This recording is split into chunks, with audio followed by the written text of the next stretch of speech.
Kadang-kala kita sebagai ibu bapa fikir anak-anak kita ni sentiasa sihat dan juga cergas. Yelah, kita tengok dia orang berlari ke sana sini, lompat atas bawah sampai tak reti nak duduk diam. Sampai ibu bapa ni lupa bahawa anak-anak ini perlu diimunisasikan. Perlu diingat bahawa tiada jaminan anak yang sihat akan sentiasa bebas jangkitan penyakit yang boleh dicegah dengan vaksin.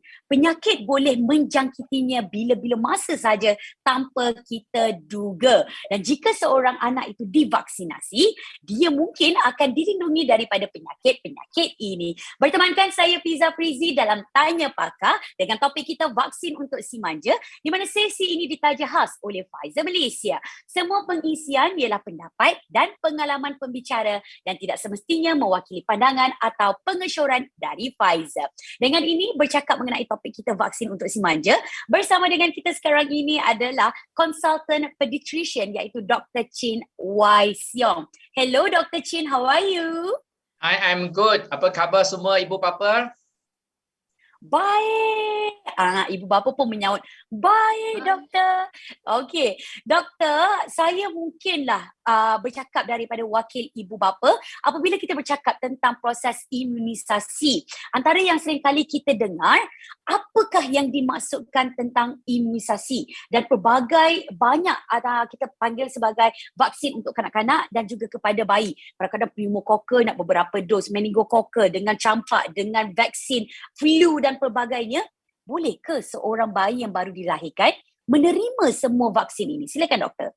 Memang ibu bapa sekarang sangat-sangat risau. Dulu dia cakap orang tua tak ada banyak vaksin tau. Mengapa sekarang semakin moden, perubatan semakin maju, anak-anak kita banyak semua kena vaksin. Ada kali macam buat itu orang macam orang tiruan macam tu. Sebenarnya semasa perubatan semakin maju, pakar-pakar saintis akan menemui banyak penyakit yang dulu boleh mengancam nyawa budak-budak dan bayi, sekarang ada vaksin untuk melindungi dia.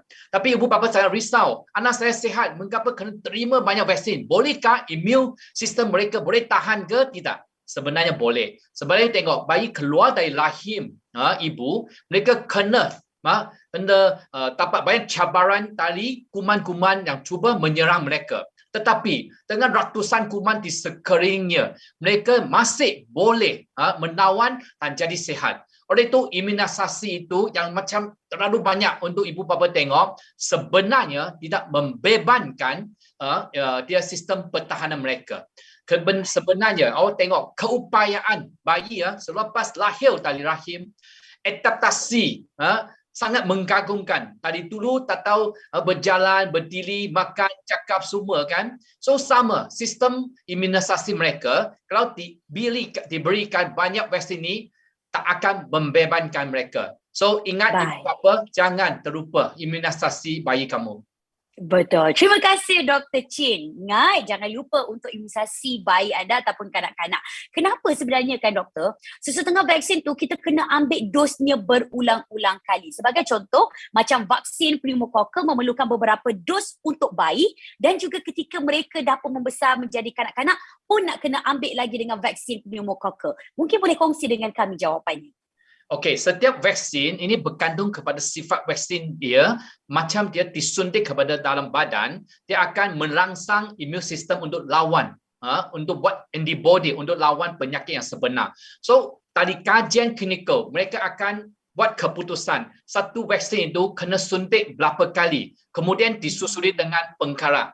Oleh itu, mula-mula kita panggil vaksin dos primary. Macam pneumokokal vaksin, kalau dia umur kecil, dia kena suntik 3 dos dulu. Selepas 1 tahun, kena suntik kita panggil booster ataupun dos penggerak. Kalau tidak menengkap satu itu punya vaksin dalam tempoh yang tertentu, pelindungan dia tak optimal.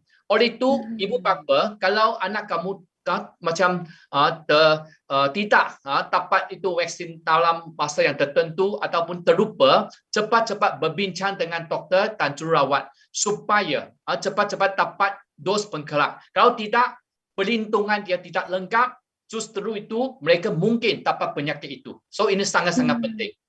Oh, terasanya saya sebab kerana apa tahu Dr. Chin. Saya Ya. selalu kalau dah bagi anak saya 1 dos vaksin, kemudian saya mungkin terlambat 1 minggu. Kemudian saya cepat-cepat untuk terus hantar ke doktor untuk mendapatkan vaksin yang seterusnya. Adakah itu langkah yang bijak, doktor?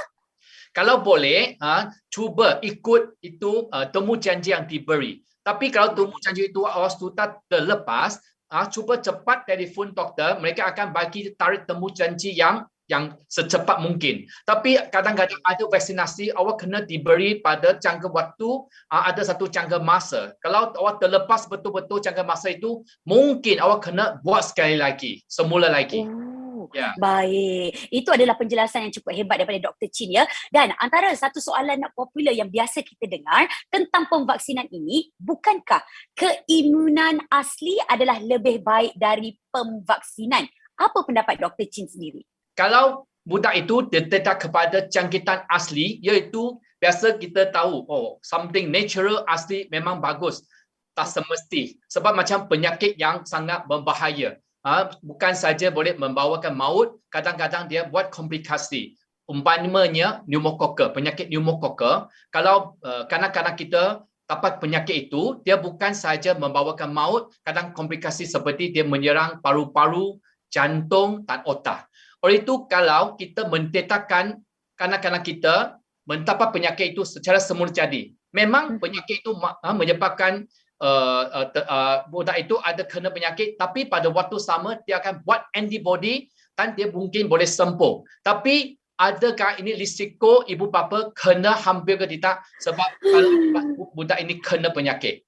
Oleh itu, vaksinasi sekarang dia dibuat di mana kuman, for example, pneumococcus, kuman itu akan dibunuh ataupun dinyaaktifkan ataupun dilemahkan, kemudian akan disuntik kepada badan kanak-kanak.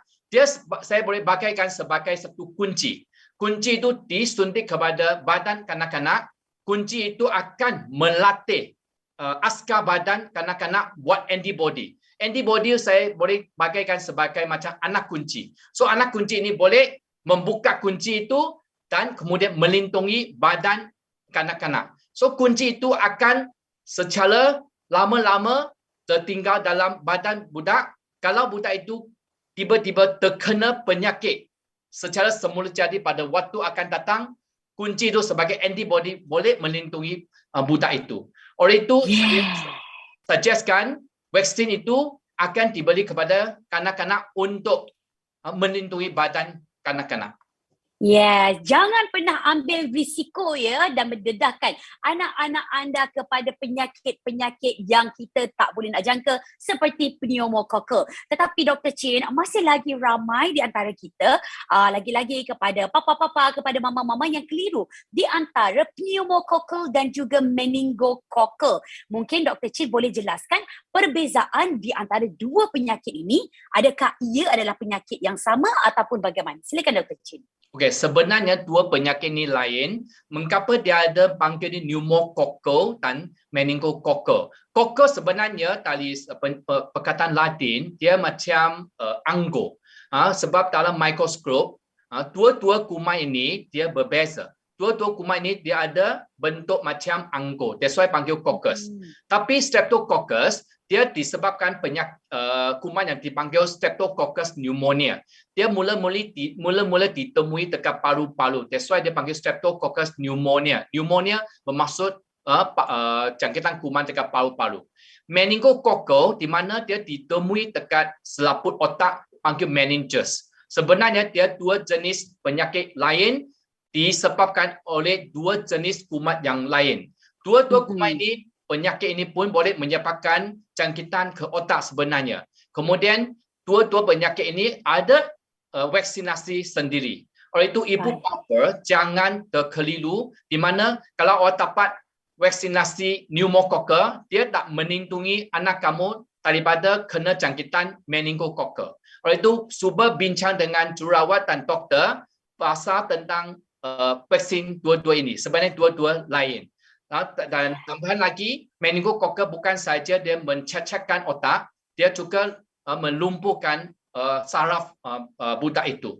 Oleh itu, kalau kata ringkas, kalau seorang budak dia dapat vaksin pneumokokal, dia kalau untuk dapat melindungi daripada meningococcal, dia kena ambil vaksin untuk meningococcal itu. Dua-dua sebenarnya. Baik. Ya, jadi kepada semua ibu bapa yang mungkin tengah menyaksikan kami dalam Tanya Pakar ni, jangan sesekali tinggalkan vaksinasi ataupun imunisasi badan kepada anak-anak anda. Dan Dr. Chin, sebelum kita mengakhiri sesi ini, mungkin ada mesej daripada Dr. Chin berkenaan dengan pemvaksinan untuk kanak-kanak. Silakan Dr. Chin. Pertama, saya rasa ibu bapa jangan risau, kanak-kanak sekarang mengapa banyak vaksin kena diberi. Kadang-kadang awak pergi ke klinik, doktor akan bagi nasihat cucuk dua belah. Satu belah dekat peha kiri, satu dekat peha kanan. Jangan risau. Ini tak membebankan sistem pertahanan badan kanak-kanak itu. Nombor dua, kalau temu janji sudah diberi, cuba pergi. Jangan terlepas temu janji. Walaupun sekarang memang ada COVID, jangan risau. Saya percaya klinik sana ada setting di mana tempat ada imunisasi tak campur dengan pesakit-pesakit lain. Nombor tiga, jangan ingat anak saya tak akan dapat penyakit ini ataupun dapat penyakit ini tak akan melemahkan badan ataupun membawa maut kepada kanak-kanak kamu. Tidak. Sebab tadi saya cakap, kalau dapat imunisasi secara asli, penyakit itu kadang-kadang membahayakan nyawa anak kamu. Oleh itu, jangan menyesal. Oleh itu, dapatkan imunisasi secepat mungkin. Aku kata, kalau imunisasi itu, kalau you tak faham, cuba telefon doktor, berbincang dengan doktor. Macam imunisasi pneumococcal. Pneumococcal ini sangat berbahaya, dia bukan menyerang ke paru-paru, jantung dan otak. Cuba bincang dengan doktor, apakah umur yang terawal sekali kanak-kanak kamu boleh dapat imunisasi.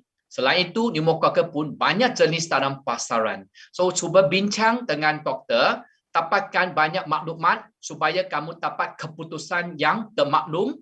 Cuba pilih jenis pneumococcal di mana liputan serotype dia luas sekali untuk melindungi kanak-kanak kamu. So, akhir kata saya cakap dengan kemajuan sains dan perubatan, dulu mana ada vaksin pneumococcal, dulu mana ada vaksin COVID for example. So, dengan perubatan yang maju, dengan nasib baik, anak-anak kita boleh diselamatkan, dilindungi. Oleh itu, kadar kematian anak-anak kita pun menurun sejak 50 tahun, 60 tahun dulu. Baik, itu adalah di antara nasihat yang cukup hebat dari Dr. Chin sendiri. Kepada anda semua, kepada para ibu bapa, kata sayang anak anda kan? Kalau sayang dengan anak-anak kita, kena berikan yang terbaik kepada anak-anak kita. Dan kepada para ibu bapa sekalian, saya ingin berkongsi berita gembira di mana kita akan ada pelepasan cukai untuk pelbagai vaksin yang diumumkan ketika bajet 2021. Setiap keluarga akan diberikan sehingga RM1,000 pengecualian cukai untuk perbelanjaan vaksin termasuk vaksin pneumococcal dan vaksin meningococcal sehingga 31 Disember tahun ini. Dan pelepasan cukai akan diberikan untuk kos pemvaksinan diri sendiri, pasangan dan anak-anak bagi pelbagai vaksin termasuk vaksin pneumococcal. Jadi bawalah si kecil anda untuk pemvaksinan dan manfaatkan pelepasan cukai sebelum 31 Disember 2021.